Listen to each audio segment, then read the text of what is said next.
Hi guys, I'm Joey and this week I'll be talking about the top 10 cards in my opinion from the upcoming set Fates Collide. It'll most likely be the last set for Worlds, so let's see how the cards affect our current meta game. Number 10. Number 10, Umbreon-ex. It has two very unique attacks. The first one costs 1 colorless energy, deals 20 damage, and the effect is you can discard as many cards from your hand and draw as many cards from your deck. I think it's a good one-off tag in decks like Night March, Vespi Queen, because you can discard Pokemon from your hand even under Trainer Lock. The second attack costs 1 darkness energy, 2 colorless energy, deals 70 damage, and the effect is if you knocked out your opponent mega-ex, you draw 2 more prizes, which means you get 4 prizes of your knocked out opponent EX. Unfortunately, in our current meta, there's not much decks that revolve around mega-ex. The ones that I can think of is probably Mega Manectric, Mega Mewtwo, Mega Rayquaza, and probably the upcoming Mega Alakazam. Number 9. Number 9, Alakazam-ex. I think it has a very interesting Pokemon ability. When you evolve into your Mega Alakazam, you can place 2 damage counter on your opponent's active and 3 damage counter on one of your opponent's bench. The good thing about Alakazam-ex is its low energy cost. With Dimension Valley, you only need 1 psychic energy and can place 3 damage counter on all of your opponent's Pokemon with energy attached to it. The downside of Alakazam-ex is its weakness to psychic, because the most popular deck in the current meta is Night March. Number 8. Number 8, Barbaracle. The only reason why this card is in my list is because of its ability Hand Block. It states that if you have any stadium in play, your opponent can't play special energy from his or her hand, which means it blocks out DCs, Double Dragon, Mystic Energy, Flash Energy, so on and so forth. Number 7. Number 7, Regirock-ex. If you guys have played the previous format, you may find resemblance with Deoxys EX from Plasma Freeze, but instead of adding 10 damage to all Plasma Pokemon, it adds 10 damage to all fighting Pokemon for each Regirock-ex in play. But downside of Regirock-ex is its heavy attack cost and heavy retreat cost. Number 6. Number 6, Glaceon-ex. The unique thing about this card is its second attack, which costs 1 water energy and 2 colorless energy, deals 70 damage, and during your opponent's next turn, prevent all damage done to this Pokemon by evolved Pokemon. When paired up with Jolteon-ex from Generation Z, it may keep your opponent in check. Number 5. Number 5, Aerodactyl.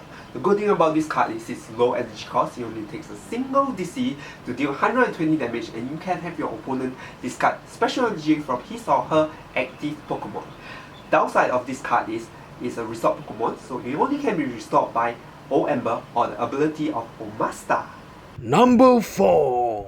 Number 4, Lugia. This card is like a reprint of Buffalo from Dragon Exalted, with a buff of 20 more HP, fighting resistance, and a break evolution. Number 3. Number 3, Mew. The pros of this card is the possibility of its ability, and with Dimension Valley, the possibility is infinite. It engages cards like Mewtwo-ex and the upcoming Alakazam-ex due to weakness, and it boosts the already strong Night March. Number 2. Number 2, Carving. This is the first ever basic Pokemon that receives Safeguard as an ability in this format, but what really enhances it is its Breaks Evolution attack. With 1 fighting energy, you can charge up to 2 energy from the discard pile to one of your bench fighting Pokemon. I think it really brings fighting deck to the next level.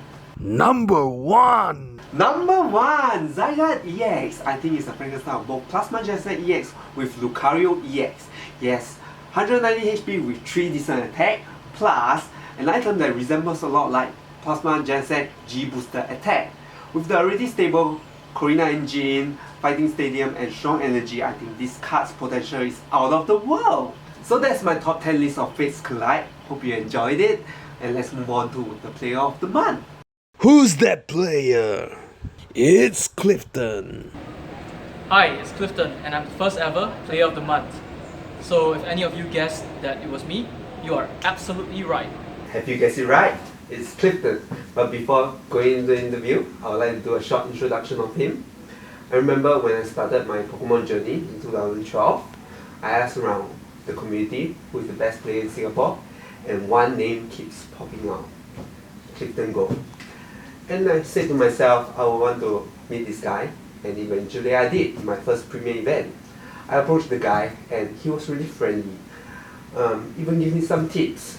So without further ado, let's get into the interview. Hi Clifton. Hi. How long have you played Pokemon TCG? Right, if you're talking about the TCG competitively, I have been playing for 6 full seasons already.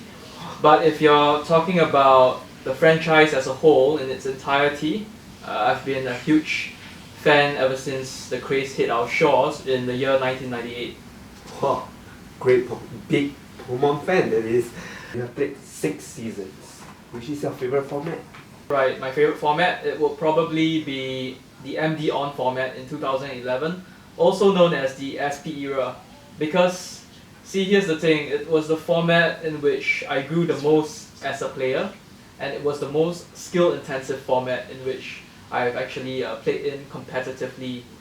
Till today, if you mention the SP era to me, or the MD-on format, I still get, nostalgia, feelings of nostalgia. Coming back to this season, you have played Yveltal, and I think you are the best Yveltal player I've ever seen. I even named you the Dark Prince. So, right.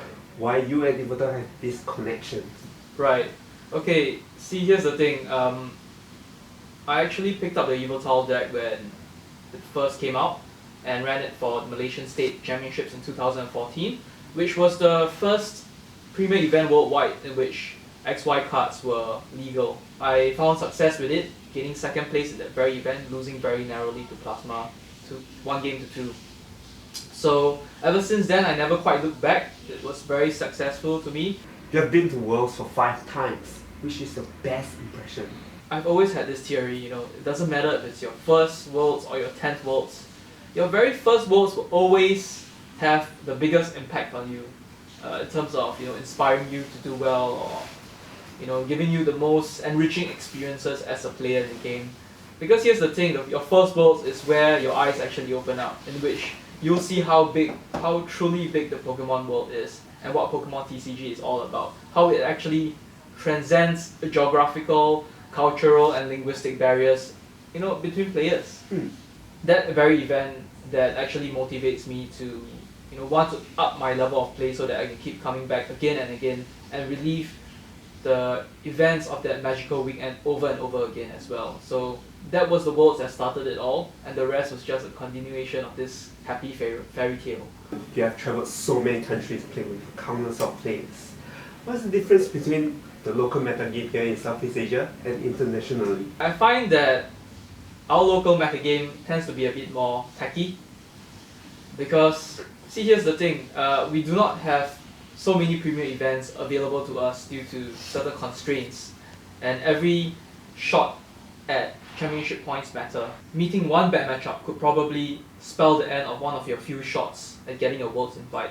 It's very, very dangerous to meet a bad matchup. So therefore, there's lots of tacking going around. You can't really take a bad matchup to the head or to the knee or whatever. Yeah. You can't take a bad matchup at all, right? So there's lots of tacking, very excessive tacking. If you were to compare a typical list from the Asian metagame to, say, list from North America or the UK, you'll find that, it may look very inconsistent on the surface because, there's like tag A, tag B, tag C, but that's probably just our organic response to the environment. So, Clifton, you have played 6 seasons. Who is your first ever inspiration?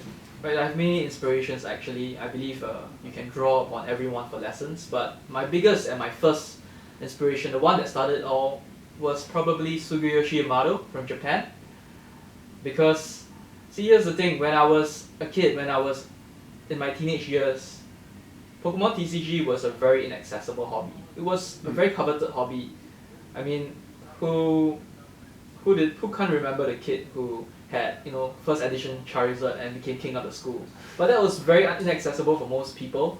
And the World Championship decks that were released in 2004 were sort of our gateway into the entire hobby as a whole. It allowed us to play a competitive deck on the cheap. So what this gave me was a very accelerated education, accelerated curriculum into what deck building, piloting the deck was about, and giving me, this first addiction towards the card game. And I really have to thank Yamato for actually constructing such a well-built deck so that players from all over the world young or old can actually enjoy the game at a high level and then learn what it is to be playing the game. And that's what got me hooked. And you know, the journey started from there.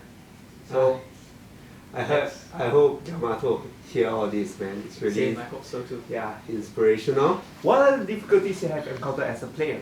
Yeah. Actually, I've encountered plenty of difficulties. See, I'm currently in university, so not working adult. Sometimes it's hard to afford cards, but I'm really thankful to those that actually loan me cards in times of need. Many people, like for example, Joey, for example, and Adrian as well. I'm really grateful to this community. It's been very supportive, and basically cards are easier to come by as compared to, say, if the community was less hospitable. Any tips for the new players? See, here's the thing, it doesn't really matter if it's Pokemon TCG or anything in life. You want to ask yourself how badly do you want it, and are you prepared to actually overcome potential adversity which you will inevitably face. So I've talked to many international or local players alike that have achieved greatness to some measure. They all said the same thing: I had to overcome this, I had to overcome that. Let's look at a local example. Let's look at Joey himself. I still remember when Joey was on his first season and he was still in the middle of college. He had a graded assignment due really soon. But on the same weekend, there was this city championships, I believe. Yeah, I guess.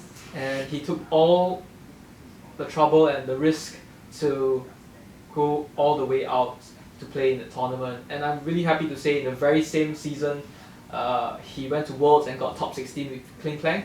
Yeah. So this just shows that, the courage to face adversity, the willingness to overcome it and go the distance pays off. So ask yourself today, how badly do you want it?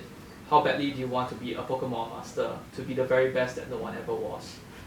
Because that's basically the fundamentals, right? That's the roots. Yeah. So yeah, that's all. So you're from the guy, or from Ash.